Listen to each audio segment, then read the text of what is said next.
My guest this morning is Jane Adas, who working together, but she's the lead person, that's why we have her, with my colleague Michael Adas, who's taught in the history department with me for many, many years, so some of the students know him, but you don't necessarily know Jane Adas, so let me introduce the lead person involved for many, many years in the plight of the Palestinians in Israel and occupied territories. They're called various things. We'll get at that. But let me begin by asking you what got you involved, and how far back does this involvement go? I know you a long time, and I can't remember when you weren't involved. When I was in college at the University of Kansas, I had a Palestinian roommate, and that did it. I knew nothing. I did not know that there was no Palestine, that Israel had replaced Palestine. I did not know anything about it. And I think I spent the rest of my life trying to atone for that ignorance.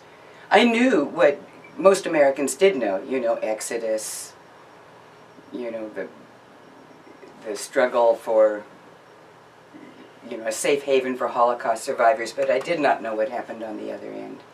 And my friend Bushra, her family, most of the Palestinians who were in what became Israel were forced out, 80% of them. It was ethnic cleansing. Bushra's family stayed. They managed to stay, and they still lost everything. They were what's called present absentees. Kind of Orwellian, but they could not return to their home. They could not get their property back. They were under military rule until 1966. And so you have visited any number of times. When is the first time that you... I didn't really go until 1992. Okay. When I met my roommate in Jerusalem. She has since died. I see. But I did meet her. So she was living in East Jerusalem? She is from Haifa. Uh-huh. Yeah. She was a movie star. Oh, wow, that's quite something. As you know, in this course we emphasize very much the impact of the visual. Mm-hmm. And so I was taken in two little pieces that you've written that I have assigned to the students. Only the cover of the Inside H2, because I think that this is just such a wonderful thing. The students will read it, but I'm going to just repeat it here. What did you see? The inspector asked you. Well, that's wonderful to me. See, your eyes are dangerous. You could have seen something that you're not supposed to have seen. And then you answer with your usual rambunctiousness. I don't have to tell you. You took pictures. Well, that's a dangerous thing to have done. And but you kept a diary. Now, a diary is obviously a very traditional piece of historical evidence, and as historians, we're very comfortable with going through that kind of stuff. But we're not as comfortable with images. It's as if they manipulate and distort, but I want you to... So you took pictures. You took pictures like every tourist just takes pictures of things or of people, and what did they matter to you? And I've got... They're behind you. We'll swing the camera around eventually. Take a picture of these albums that you've got of stuff. Going back to, I guess, to 1992. That was interesting, leaving. It's difficult leaving Israel. I have never had a trouble going in, but leaving, it's very difficult. I've been strip searched, more than once. But that was Which is also a matter of seeing and feeling. Yes, it is. Yes. Rather than listening to what you say. But this is interesting because an Israeli peace group had given me a brochure, Know Your Rights at Ben Gurion Airport. I put it right on top of my bag. They opened the bag, saw that, closed it, go. That was that particular trip. Mm-hmm. And then in the more recent article that I also have the students reading, and again, I just want to, it's just a wonderful line to me, and you're a good writer, so that's all fine, but it's, you say, finally we saw for ourselves conditions in Gaza. Mm-hmm. Tell us about why it's important to see for yourself. And I want to press a little, so you don't trust other people's pictures, or you don't trust what other people say. The greater impact of seeing? Well, there could have been a greater impact had the press... We in the whole world were not allowed images of Gaza after Operation Cast Lead. Reporters, Israel would not allow reporters in. So no photos came except through Al Jazeera, which we have been taught not to trust. So to see what had not been portrayed in the news about that particular attack was, it's really incredibly moving. I was there 2 months afterwards, maybe 3 months after it Maybe was you ought over. to stop a second and tell the students Cast Lead. I'm not sure Operation everybody knows. Cast Lead was Israel's assault on Gaza, really unprovoked. There had been a ceasefire since October, I think, of 2008. Israel broke the ceasefire by going into Gaza and killing and arresting some people. There were then a couple of rockets after that, and then Israel just invaded. And they invaded, can't remember the exact dates. It was 3 weeks. It was right after Christmas of 2008, up until January, maybe 17th or 18th, before Obama got inaugurated. So it was in that period when they left. That was Cast Lead. Okay. There were, 1,400 Gazans killed. And it's right after that that the greater restrictions are placed. Because I know you mentioned that you had to go through Egypt. Oh no, before that, but much before that. Gaza has been under lockdown almost since before the Oslo Accords. You know, there's a huge fence around Gaza. Israel controls every opening. They control the sea. There was an airport built by the European Union, I think. Israel bombed it before Cast Lead.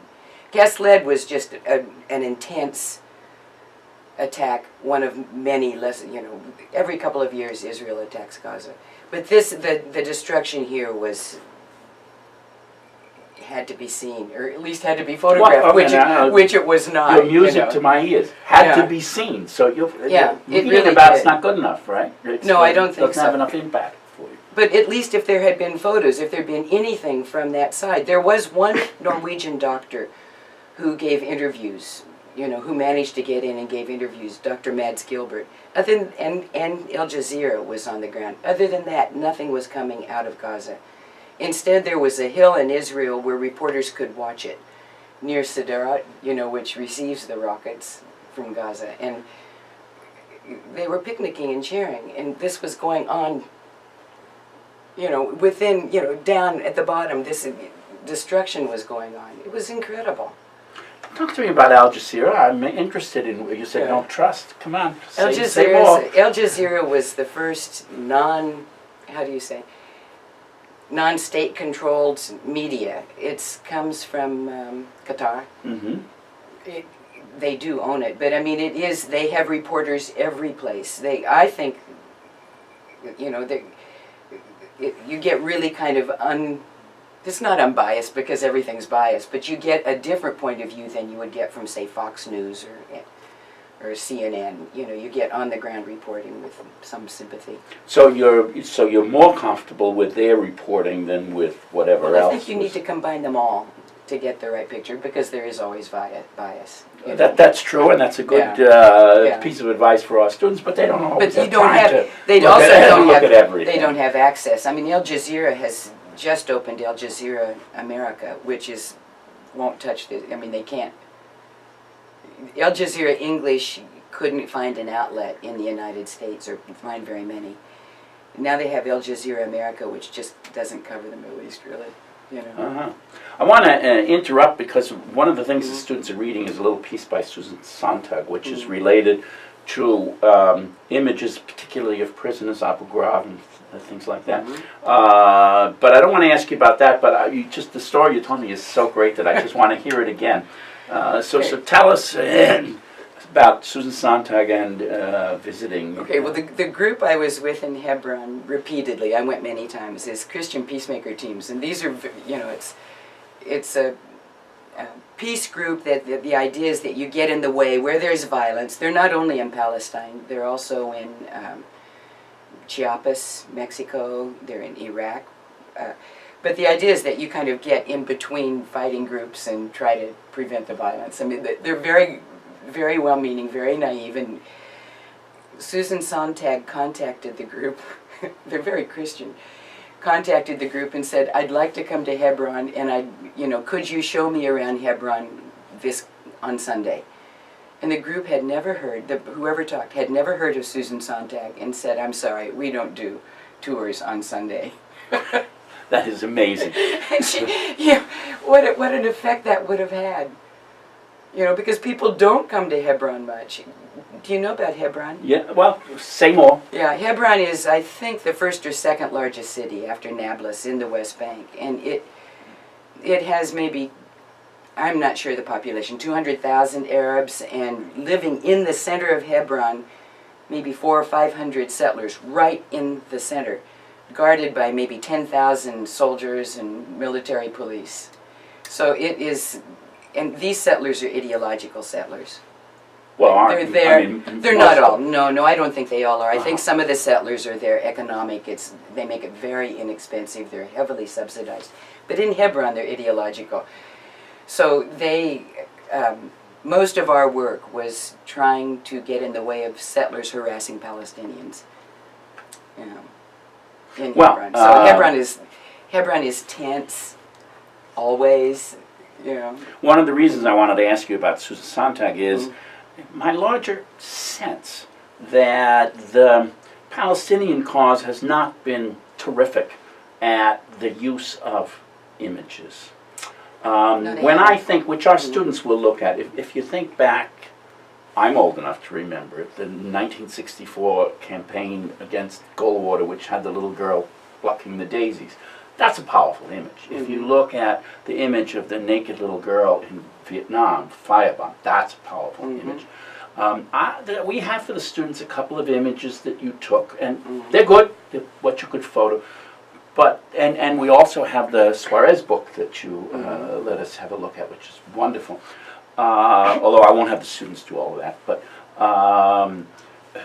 I think that the Palestinian cause has not won the battle of the images and of reportage more generally. You know, speaking of the images, you know Tiananmen Square, that's another famous image. Well, there is one of a Palestinian boy, you know, with a tank right here, you know, rock like this. There is an image like that. Have you seen it? Yes. You have? But I have, absolutely. I think but I mean, it didn't, that's my point. It doesn't get out. Now, I don't know if that's the Palestinians' fault or if that is Western media's fault that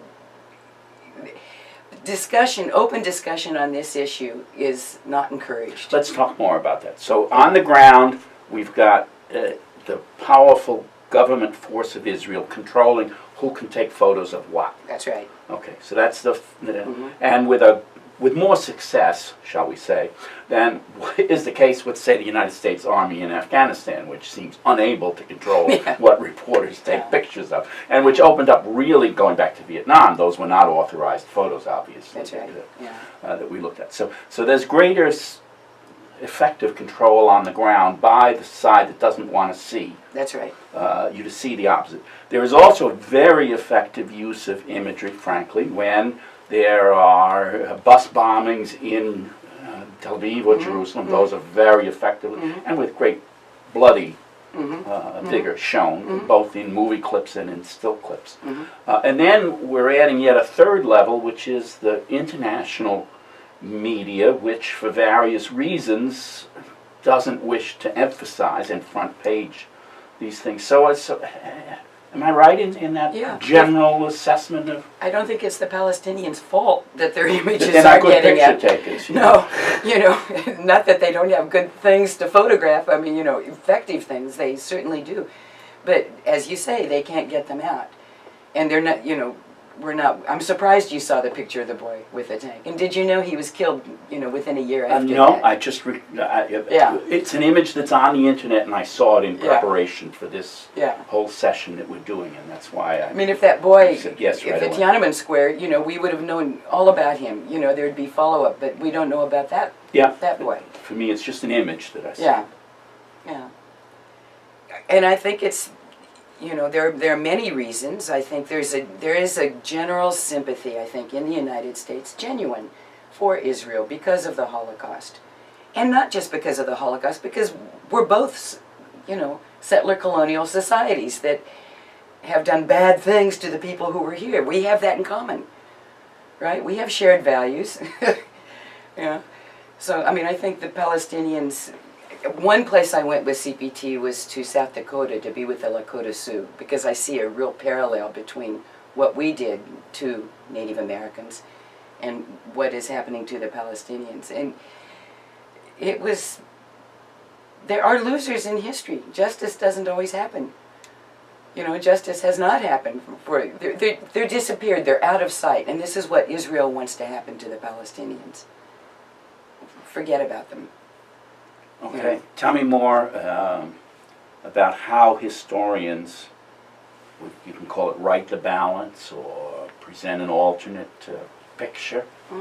The visual evidence is against they're doing this successfully in some ways. I think things are changing. I think there are more questions. You know, I think that support for Israel, I think it's greater in Congress and in the media than it is among people. I think people do, even though they're not given the whole story, I think they have a feeling like this isn't really right.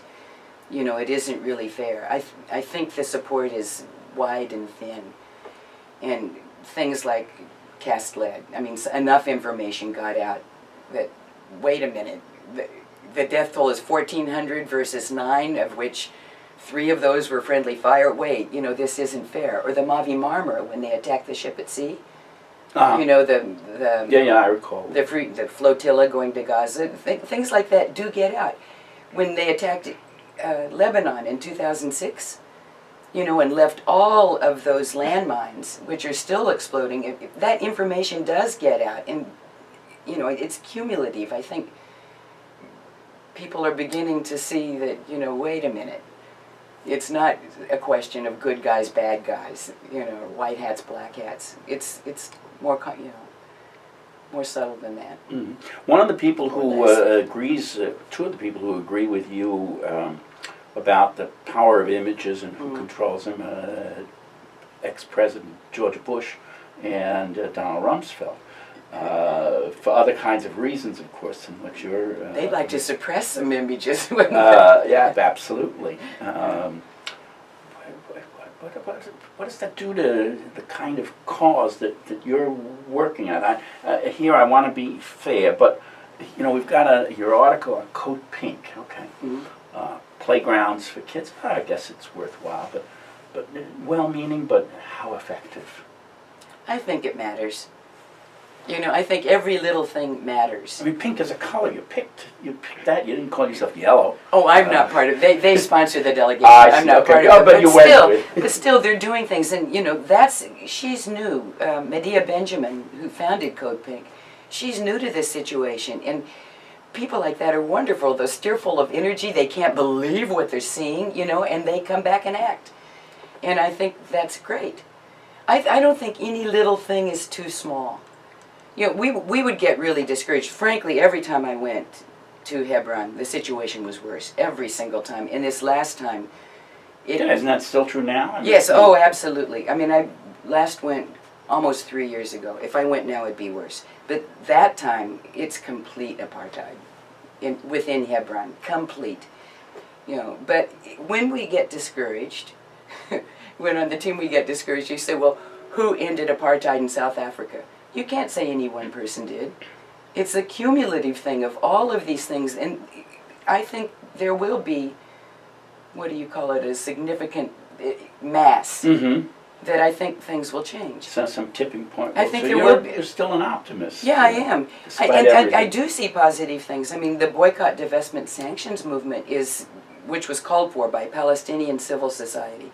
Since governments are occupied territory, ours in particular, you know, civil society is doing things, and they're having some incredible successes, much faster than they did in South Africa. Yeah. Okay. I'm going to ask students to follow up on some of your examples, particularly with the Native American population in the Dakotas. I think that's a very interesting thing. One of the things we do in this course is to have students do research projects of their own that pick topics that we're not using. So we're doing Palestine, we're doing Bayou Tapestry, but there's lots of other war and significance of imagery that matters in us. So I think we're going to. One of the Lakota, you know, I was there over the 4th of July when they were very afraid that that's when people, locals, you know, from Pierre, South Dakota, come and kind of trash their place. You know, and, you know, they said, you know, we are a defeated people. Can you imagine feeling that way? Can you, you know, we are a defeated people. That's very true. It really is, you know, and much of, they are in prison all the time, you know, much of what I was doing in the brief time, I was only there 3 weeks, was visiting in prison for nothing. And this is very parallel too. Absolutely. You know, to Palestinians who are imprisoned without charge, under administrative detention. It's the parallels are really frightening, and there I feel less optimistic. For sure. Yeah. Tell me about the power of the speed of the image, of the internet. You know, one of the great differences between the Bayeux Tapestry is by the time it was actually woven, everybody who had anything to do with it was dead. Yeah. And it's true that it lasted hundreds of years, and that Adolf Hitler liked to go look at it. It inspired him to be a tough military person and so forth. So did Napoleon. But anyway, now we have this instantaneousness. And I'm not sure it's worked as effectively as it might. But it is a difference. I mean, this is one thing. People no longer have to depend on cable TV or the New York Times to get their news. You know, so this is another thing that's kind of weakening the structure of that particular oppression. There are websites, Mondo Weiss, I really recommend that, by Phil Weiss, who was on the trip with me to Gaza.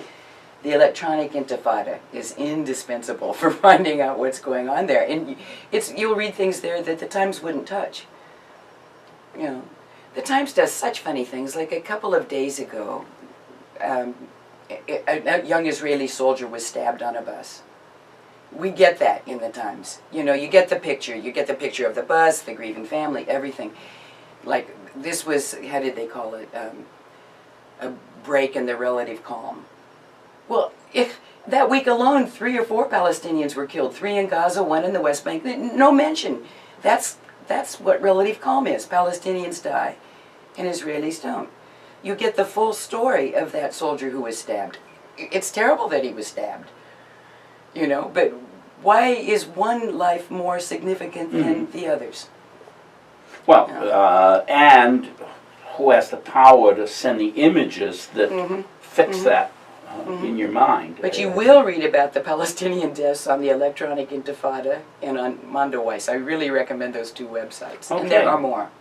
Well, great. Yeah. We'll ask students to explore some of these additional websites. And I'm also going to ask students who feel that the Israeli side is not properly covered. That's my version of balance, is that I have people who are clearly, you know, where they stand, and that's certainly the case with you. So I think we want to thank you very much for this discussion, which has been very fine, and carry on with your optimistic work.